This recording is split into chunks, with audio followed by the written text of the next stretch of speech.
Romy, in 2003, you had a near-death experience. Can you tell us how this came about?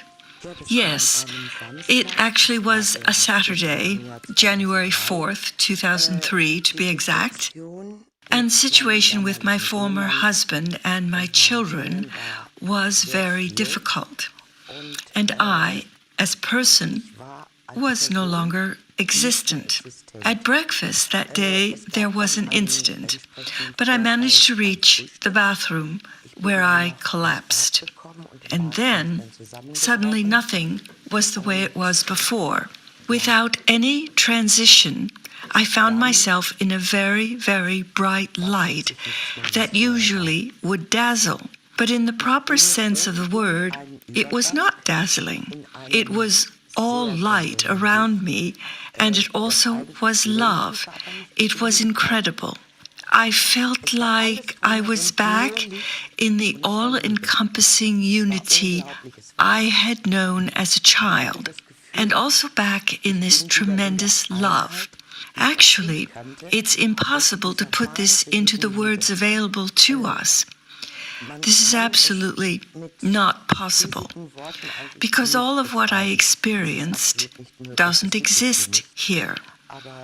But it was something like a homecoming, as well as an absolute rightness. And while I was, strangely, I was wondering why everything, the floor, everything, there was nothing but this brightness. And this brightness could be walked on like a floor, which I found really impressive. And then my great-grandmother approached me. I must say that when I was a child, I considered my great-grandmother as being loved personified. She was a very, very unusual woman who had had a relatively hard life, but she was full of love. It was incredible. She approached me, and I was so happy to see her. I ran toward her and wanted to hug her, but then she said, "Oh, my child, here you have to stand still. You must not stay here. You have to turn around and go back."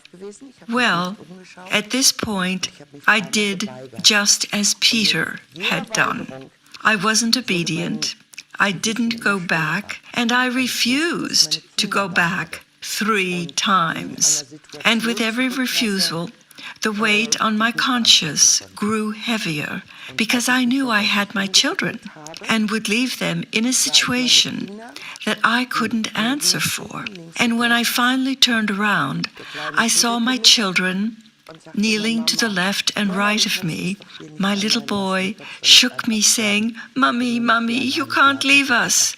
You can't just die. We can't stay alone with Papa." And at that moment, I was back again. It was very strange. For 2 hours, I couldn't move, but I could talk to the children.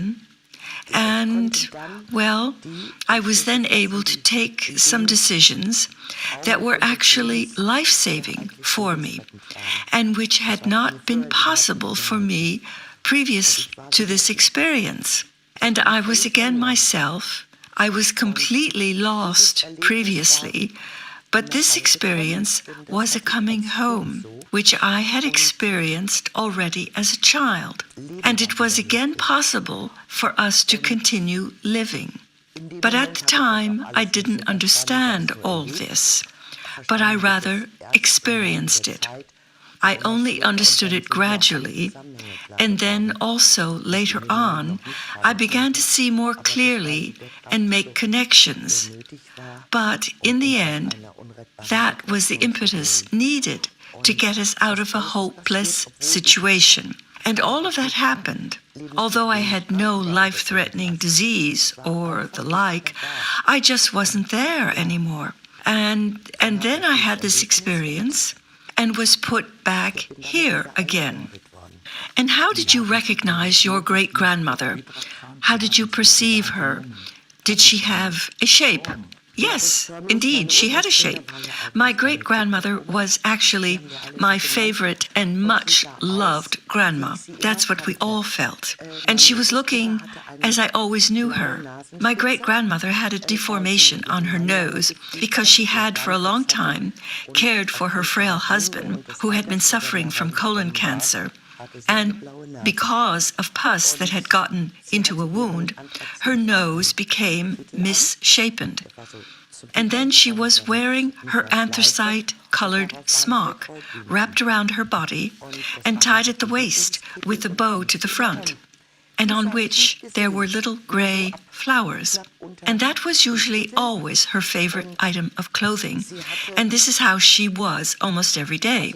I never saw her feet, only a little part of them was protruding directly below the smock, and she had such a very special glance that was typical of her. For example, when we fell as children, she came and said, "Oh, my dear little child," and all the love in the world came out of her, and that's the way she was. And that couldn't be anyone else. She was it. The way she was speaking and looking out of her eyes, the appearance was the same, and also her hair that had been tied into a little bun. So it couldn't be someone else. It was clearly her, and completely alive. And what I particularly noticed was that she had nothing at all to worry about.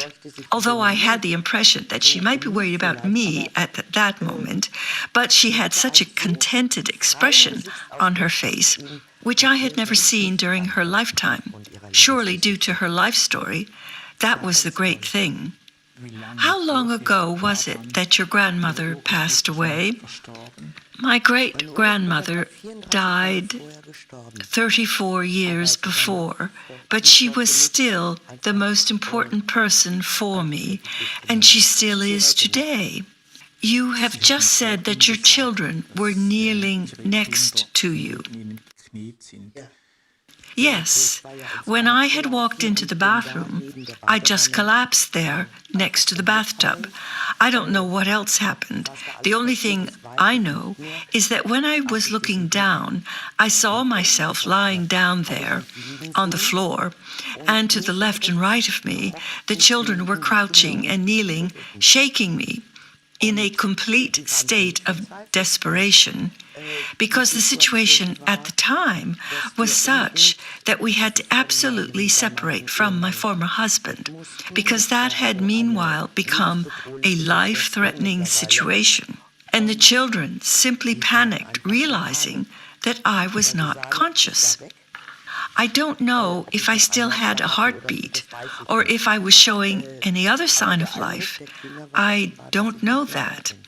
But the children's impression was obviously that I was no longer conscious, and for this reason they were in despair, because now they all were simply at the mercy of others, and this was, well, awful for me to realize. And I was so ashamed that 3 times I said, "No, I won't go back. I will not turn around." And I also got this feeling that I let my children down for a moment. And that's why I was undergoing psychotherapy, because I had a hard time coping with that. But then everything was fine, and then I was fine again. What impact did this near-death experience have on your future life? Well, the impact became apparent gradually. First, I should like to say that as a child, I actually spent up to 1 day in paradise before my 6th birthday. I always had the feeling everything is one. I had no fear. I never had the feeling of being left. I really had, well, I was just part of the whole. And one day, after my 6th birthday, that was suddenly no longer the case. All of a sudden. I couldn't formulate that as a child, of course, but now, in retrospect, I suddenly stood there. It was clear to me, that's me. The earth is the earth, the cat is the cat. And all this was suddenly no longer an all-encompassing unity. It was terrible. I cried my eyes out. I remember that day very well. And then Over time, and because of certain events, some of them lasting for years, I had become a nothing. I, as a person, was no longer present. I just was functioning, and I played the role that was meant for me. And the very moment when I lost consciousness, I suddenly found myself within this love. And after that, this mental condition constantly developed until I reached again the view of a child. But this was a very long process, and sometimes also very painful. But due to this near-death experience, and the fact that this feeling of oneness with everything was back again, as well as this incredible love, it became more and more possible for me to find myself again. Also, some of the situations that still were occurring were, well, shall I say, a little more difficult to handle. And today, I am simply, well, I am in the midst of my own life. And I also feel this oneness of everything again, as I did when I was a child. I am able to incredibly rejoice in something, and many, many years have passed since. Recently, we went again on holiday for the first time. We were in the mountains, and seeing this greatness and knowing that I was a part of it, after I had lost this special sense for a very long time, and also having regained this incredible joy of life that I have now wherever I go. Even in times of sorrow or something like that, all this enables me to cope with grief, because I know, for example, when my mother died at the beginning of the year, I was so happy for her.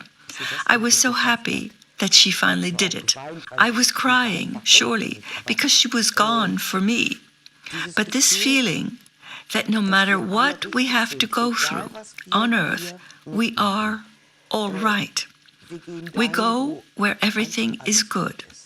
And now this knowledge is the dominant force in every field of life. It developed over the years, because only in retrospect did I understand a great deal more, slowly but surely. And I think that there might be still a lot more insight added. But it's a really wonderful life with that experience, and knowing that whenever I go there again, even though I'm sure that what I was allowed to see and experience was just a quick glimpse of over there, it was only a brief view. But the idea that I will be back there again cannot be appreciated highly enough. It is wonderful. Romy, thank you so very much for the interview, and a big thanks also to you